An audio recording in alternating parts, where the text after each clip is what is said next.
Hi. So this is one more chat in our series. Today we are going to be talking to Dr. Sudhir Ajja. Dr. Sudhir Ajja is the CEO of Zoe Fertility and has been working relentlessly for the past 20 years in the field of surrogacy.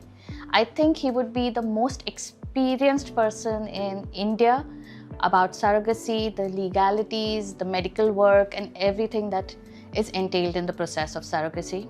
I've had the pleasure of working with him and being associated with him for the last 20 years. He has had patients from all over the world coming into Zoe Fertility to be doing surrogacy with us. Welcome, Dr. Sudhir. Thank you. Along with Sudhir, we have one of our patients' relatives who came down to us with multiple queries that most patients have. And we thought it would be interesting that a patient's relative comes down and asks the same questions so that all of you all watching there would be able to identify with what's happening. So I'd like to invite Dr. Kokan. Dr. Kokan has been in the field of pharmaceuticals for the past 20-25 years. He's also done a PhD and is studying law.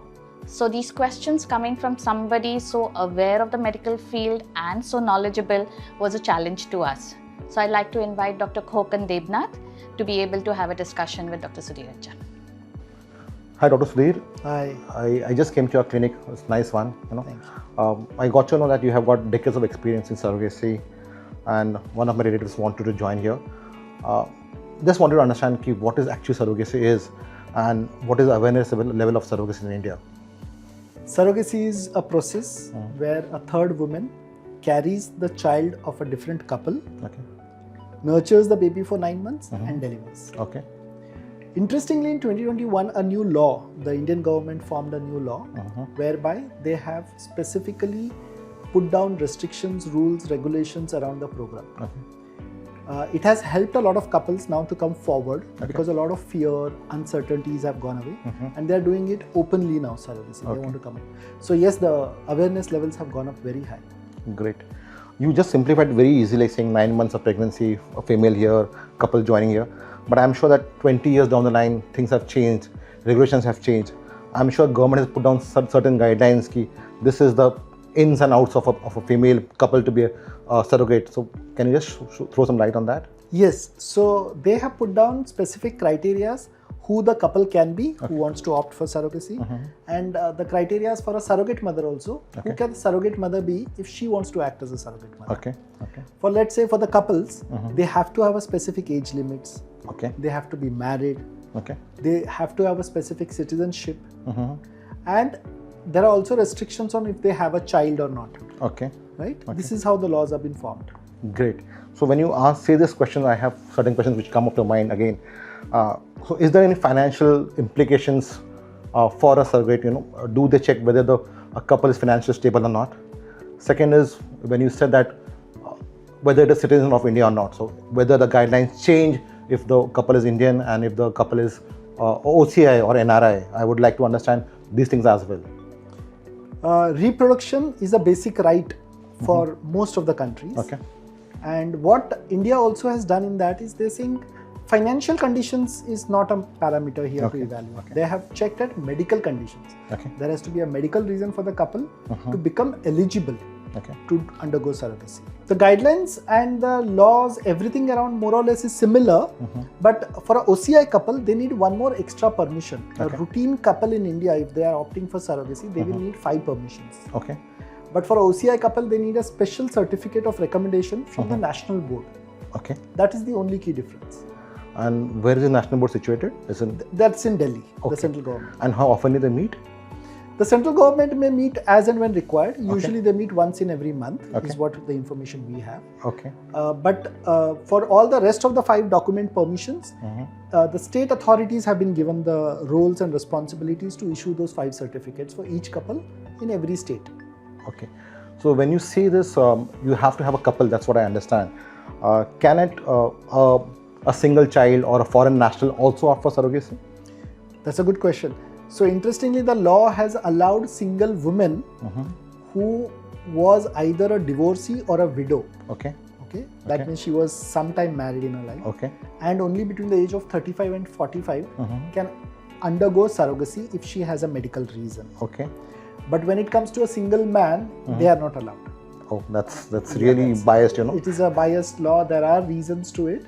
And when it comes to the OCI couples, interestingly, OCI couples also, similarly, a single woman, if she is OCI, she can do it. Okay. Surrogacy in India. Okay. So you said that there are 5 guidelines for couples, you know. Is there something which I heard about DMB board, you know, which gives a justification or a clearance to some cases where, as a special case where couples can go and apply for a surrogate? Is that possible? That is correct. Okay. So what the state authorities have done, or the Central Act has mentioned, every district in India should have their own district medical board, the DMB. Okay. And this district medical board evaluates each couple's or the single woman's files and checks whether they are eligible or not medically. So there's a committee that sits together. It should at least have 3 people, a chairman, a gynecologist and a pediatrician. Okay. They will review the whole medical file, interview the couple if required, and then issues the medical certificate. Okay. You know, how much time does it take for this entire process to happen? So as I mentioned, there are 5 permissions. It can easily take a good 3 to 6 months to procure all these permissions through different stages. So there is one more important step. There is the court order. Okay. That is also required. That also takes a good time. Okay. Just a question. Do you have any fees for that, or is just that a paperwork is given and it happens, you know, going to court, going to DMB or wherever? Is there any fees, timelines, or we can do things in parallel? There are no fees involved. Obviously, there will be the little court fees that are involved with the court. Okay. Unfortunately, none of this can be done parallelly. Every step is after the first you get a intending couple's eligibility certificate. Once they are eligible, then they submit the file for medical reason. Once the medical reason is approved, then they get a surrogate mother. Okay. Then the surrogate's eligibility is found out. Okay. Once surrogate eligibility comes, then they go to the court. Okay. To get a court order. Okay. And once the court order comes, then finally the district medical board or the state authority issues the final essentiality certificate. Okay. Saying now it is essential for you to do surrogacy. Okay. Only and only after all this can a IVF clinic go ahead and create embryos and do an embryo transfer. Okay. So Sudhir, all said, you know, it's a very interesting and difficult field, what I feel now, going to courts, going to DMB. Other thing which comes into my mind is, do we take consent from the lady who is donating? Is there any consent process? How does it happen? Where does it happen? Do you have any idea on that? So yes, a very good question. The whole act was formed to ensure consents were taken. Okay. Consents are at multiple levels. It starts from basic counseling of the surrogate mother by the doctor. Okay. Then there's a psychological counseling that happens by a psychologist. Okay. Then the state government, the appropriate authority has to counsel them, check their file whether they're eligible or not. Okay. And finally, they have to also stand in front of the judge, and the judge also asks them the questions whether she's really willing to do this program. Okay. And it's not just the surrogate's consent. If the surrogate is married and she has a husband, then the husband's consent is also very important and validly required. Okay. In that context, do we also take consent from couples that they would take care of the lady during the entire process? Is that also done by the... The answer is obviously yes. Okay. It is a complete responsibility of the couple to ensure the safety, the health, everything is taken care of the surrogate mother. Okay. So the act, what has nicely done is they have ensured that the act has made the couple to buy an insurance for 36 months of the surrogate mother, which not only covers the pregnancy period, but even after that for 1-2 years, it takes care of the surrogate's health. Great. Apart from that, they insist that there has to be a life insurance. Okay. Apart from that, the Act also mentions that the couple has to give a guarantee of compensation affidavit, which means in case of any major complications that may come up, they have to ensure that they are compensating to that extent to ensure that the surrogate's health is taken care of primarily. Okay, great. This is very interesting. Couple of things again which comes to my mind again when you say this, you know. You said that married women have to take consent from their husband, you know. Suppose the donor is a divorcee and she doesn't have anybody as a husband. Does she have to take consent from her parents as well, or in a child what she has, does she have to take consent from there? How does it really happen? Is it? So when you're talking about the surrogate, no. Yeah. If she's a divorcee or a widow, the surrogate doesn't need consent from the child or the parents or anybody else. Okay. Do you also look into the financial stability of the surrogate, because it could be considered to be that you are paying something to the surrogate to be a part of this entire process? Is that which happens? So that's a very sensitive topic. Yeah. Now, the new law states that it is altruistic surrogacy and not a commercial surrogacy, which basically means the surrogate mother has to do it on her own willingness, and she is not forced or coerced. Which means she cannot be financially, directly, indirectly compensated in terms of money or gifts or any assurances to her or her family members. So the surrogate has to come forward and do this act out of her own goodwill. So that's very interesting. I was trying to understand various things over here, and you said a lot of information about surrogacy and how it happens. When I asked you this, and you said about insurance to be taken by the couple for the surrogate mother, India is still an evolving market for insurance. Do you have players who give you insurance for this? How the premiums are? The premiums very high, or you have specific insurance company who you can approach and they provide you insurance?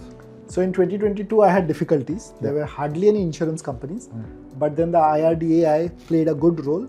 They sent notices to all the insurance companies, and now there are at least 3 to 10 insurance companies. There are a couple of them who are very active, and you do get insurance copies now faster. Okay, fine.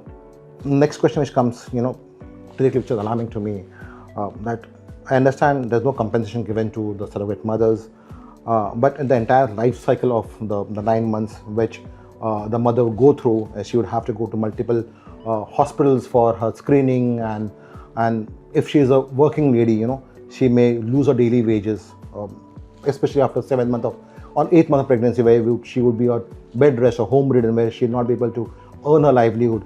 In that case, do you really compensate the lady, or is that also not allowed? That's a good point. The Act has given space, or what you call the scope, for the couple to kind of compensate these losses. So whether all the medical expenses which are concerned, the couple has to compensate. They have to ensure those fees are paid for. Whether she is traveling somewhere, she have to ensure. If it is her food and health, they have to pay for it. So these things are taken care of. Can the law pay for the daily wages? In certain extent, yes, if it is a very small amount. But if the daily wages rises up to a very big amount, then it looks like a compensatory surrogacy or a financial surrogacy, which is again not allowed. That's interesting, because there's something called Worksman Act which India has for daily wages. I think that should be also implied over here. Yeah, interestingly here, that is where it all coming to it. This is altruism. They are saying you have to do it out of your own free will, which to ensure the exploitation is not going to happen of the surrogate mother. I understand that. So once the consent is being given and the lady wants to be part of this entire process, is there any which ways that the lady says midway after the embryo has been transplanted, I want to revoke my consent? Is that possible? No. Legally, the law is very strict on that. That once the embryos are placed inside the uterus, the surrogate mother do not have a choice to withdraw their consents. Till the embryos are placed, even if the time frame is say 3 to 6 months, we have procured all the permissions, the couple has the court order, consents, everything is given at that point. She can still withdraw her consent right on the day of the embryo transfer. And that is legally valid.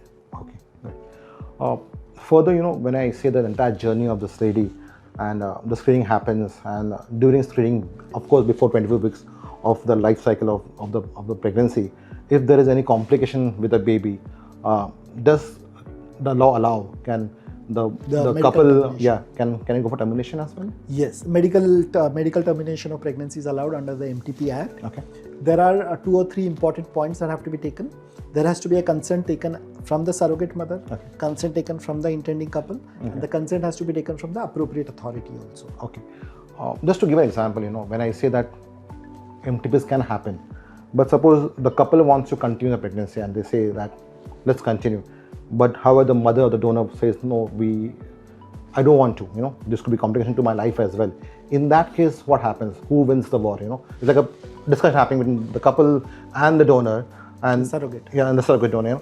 And then she says, no, I don't want to continue the pregnancy. Is the right of the surrogate to discontinue, or it lies with the couple? The primary rights always lie with the couple. But as I mentioned, if the couple wants to not continue, whether they want to do a MTP, then it has to be supported with some medical reason also, and if there is a doctor's consent already given that this pregnancy is not healthy and should be terminated, then the couples do have a right. And if the surrogate is not giving consent, interestingly, then they will have to move the court. Oh, that's a long procedure. Yeah, it will go into a long procedure. Yeah. So after I've understood the entire process now, what happens for a surrogate mother and the couple. After pregnancy, suppose the child has complication and the couple does not want to own the child and says, I do not own it, what happens then?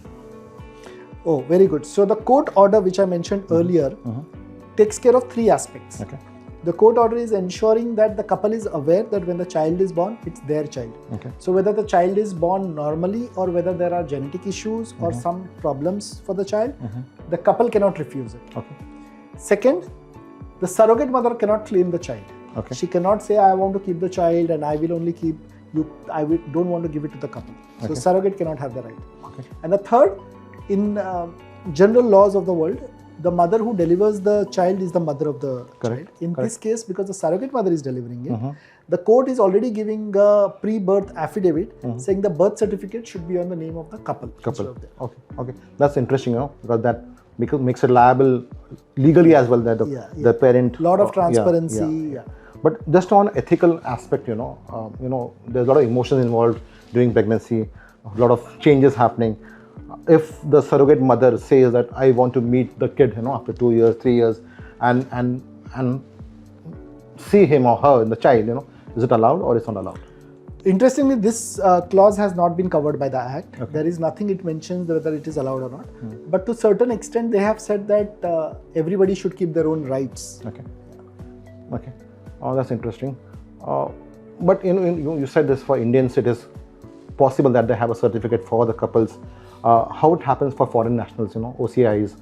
Does this have a clause for them that because they would want to take the baby out of India? So how does the passport and the other things happen? Right. So when an Indian child is born to an Indian couple, the child becomes Indian by default. True. But when a child is born to an OCI couple, the OCI couples per se are not Indian citizens. They hold international passports of some other foreign country. So the child then has to apply. I mean, the parents will apply child's passport from that country. So it takes a good, say about a month to 2 months for them to procure that passport and citizenship, and only then can they leave the country with an exit visa. So there is a procedure which can take about 2 to 3 months maximum. That's actually good, the child grows for 2 months and then it can go travel. I just come to the last part. You had answered a lot of questions and here and there.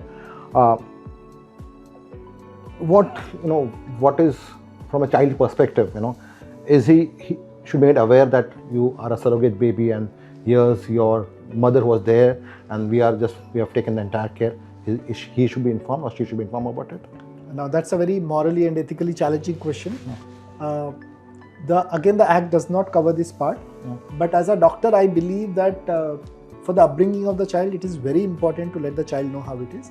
But then I strongly believe that each couple has their own rights. They can decide how or when they want to tell or if they should tell the child. The child was born through surrogate mother. Okay, that's nice.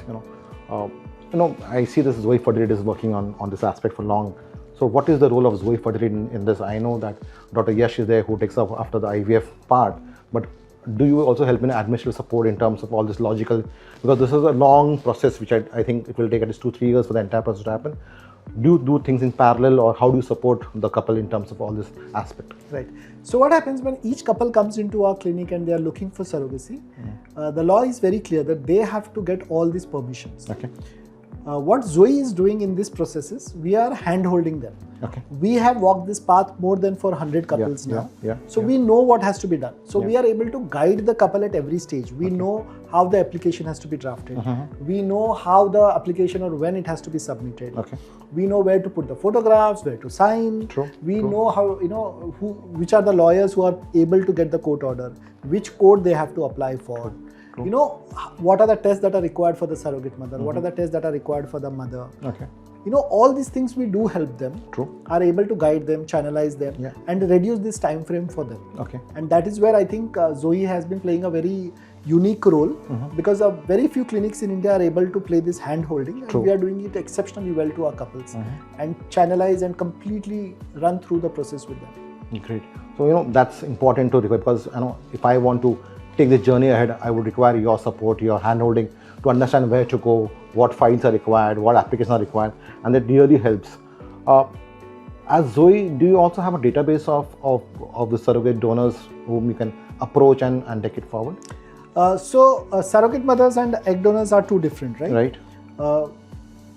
The law categorically says nobody can provide surrogate mothers. So we don't have a database. Okay. The surrogate mothers are always brought forward by the couple themselves. Okay. Or if they have to come across somebody who is a willing woman.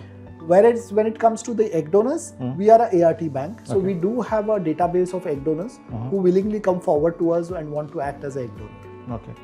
And very interesting, you said that you have completed 100 surrogate, that's a big number. And any experience you would want to share about the entire journey, which really, it's a very novel feat, and it's a very happy feeling for the couple after the entire process. Do you want to share some experience about that? I think the key experience that I usually tell our couples is this, that surrogacy, before you take the step to start a surrogacy process, ensure you met about 2 or 3 clinics. Right. Meet the doctors, get a vibe, get a feeling, and feel confident that this is your partner. Okay. That is the most important step, because the journey, as you mentioned, is easily 1 to 2 years long. So you need to trust, you need to believe in those team.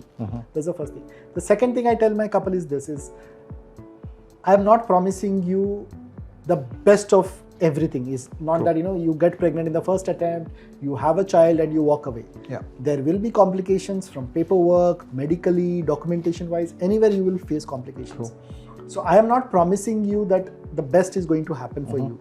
But what I promise my patients is you will always find me and Dr. Yashodhara with you and with the surrogate mother for the best of the outcome of the baby. We'll always be there hand-holding you, whatever it takes. That's a great word to say. And interestingly, when I discuss with you, it has been a lot of things about surrogacy, the legal complications, the insurance part, the compensation part, really enlightens me to move forward to the next steps. Looking forward to work with you. Thank you so much.